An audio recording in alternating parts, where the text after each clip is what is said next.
as well, but I need your help. If you can all now take out your phones, because I need your help.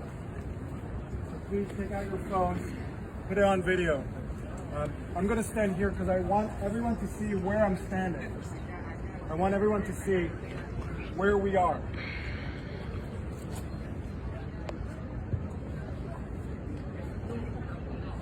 Okay.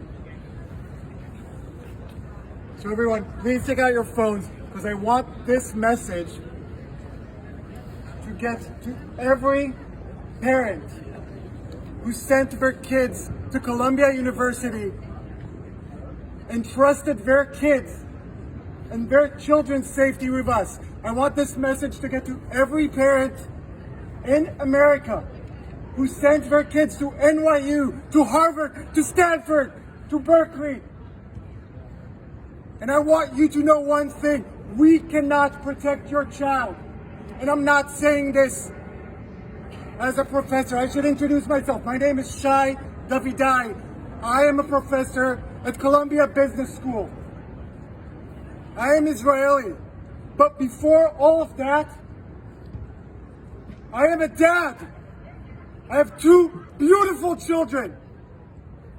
And I'm talking to you, I'm speaking to you as a dad.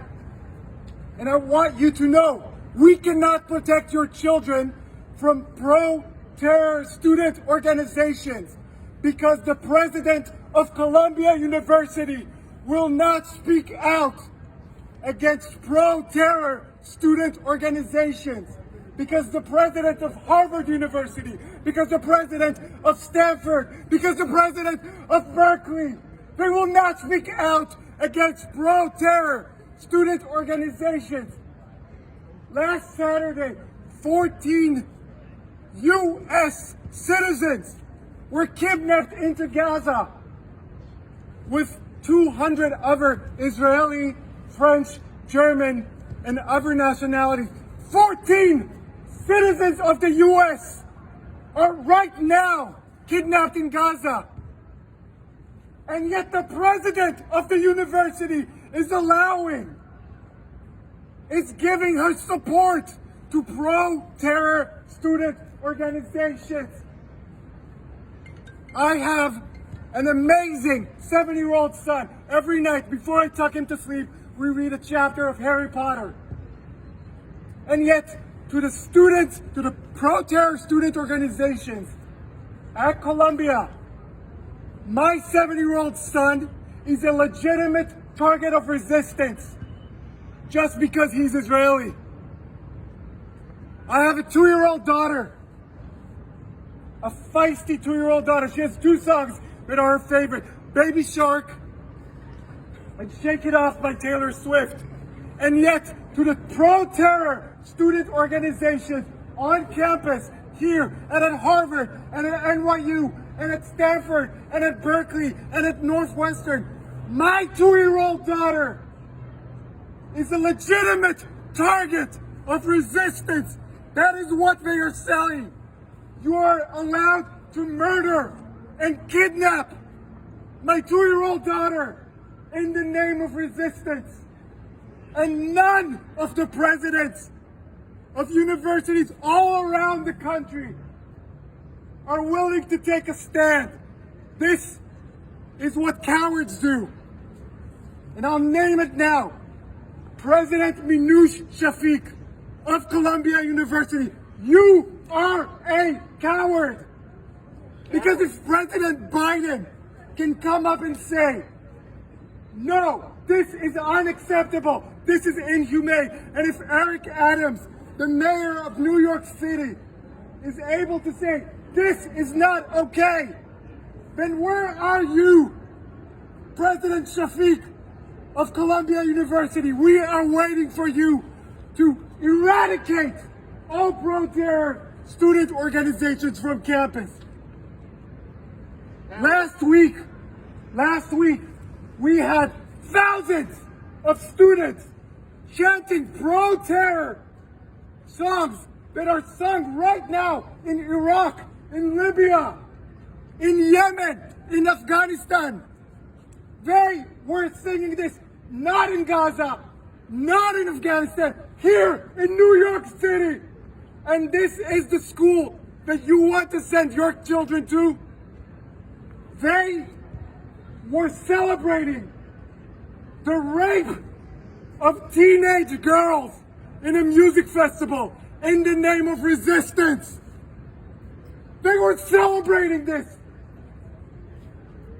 And the president of the university is allowing these pro-terror student organizations to march on our campuses. They brought a building here of the Center for Jewish Life had to go on lockdown.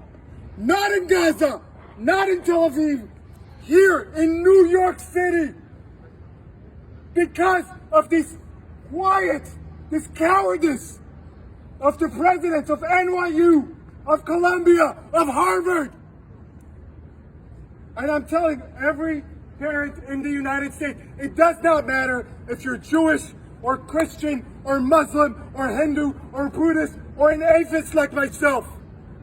Rape is never okay. Right. Not as an act of resistance, not as an act of revenge. Rape is never okay. And if my amazing 2-year-old daughter was now 18 years old, I would never send her to Columbia. Not because it's not a great institution, it's an amazing institution, but because I know that she will not be protected there. Because the president of the university allows pro-terrorists to march on campus. We would never allow the KKK to march on our campus. We would never allow a pro-ISIS demonstration on our campus. Can you imagine in the city that had to endure 9/11, the worst attack on American soil? Can you imagine that here we have pro-terror student organizations? So what I want you to do now is I want you to go on social media. I want you to put this video online. I want this to get to every parent, every concerned mom, every concerned dad in around the United States. And I want you all tomorrow morning to call your kids' college, your kids' university, and ask them one simple question. Will you protect my child from pro-terror student organizations?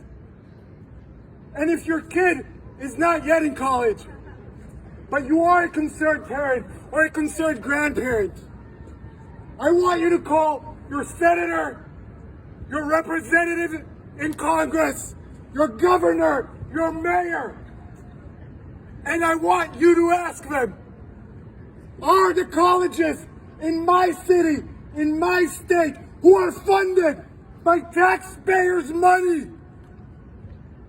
are they harboring pro-terror student organizations? Because kidnapping 9-month-old babies is never okay. Rape is never okay.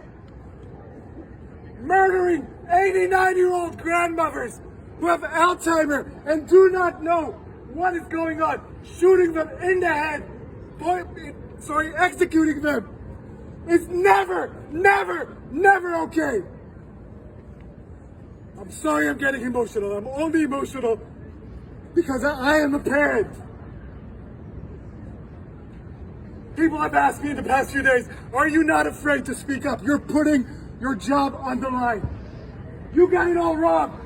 I am not afraid to speak up. I am speaking up because I'm afraid. I am speaking up because I walked onto my own campus, the place that is employing me and supposed to keep me safe, and I was shivering. I am 40 years old, and I was shivering to come to my own employment. Imagine not being able to go to your work because your boss does not value your life, because your boss supports pro-terror organizations. Thank you very much. Thank you.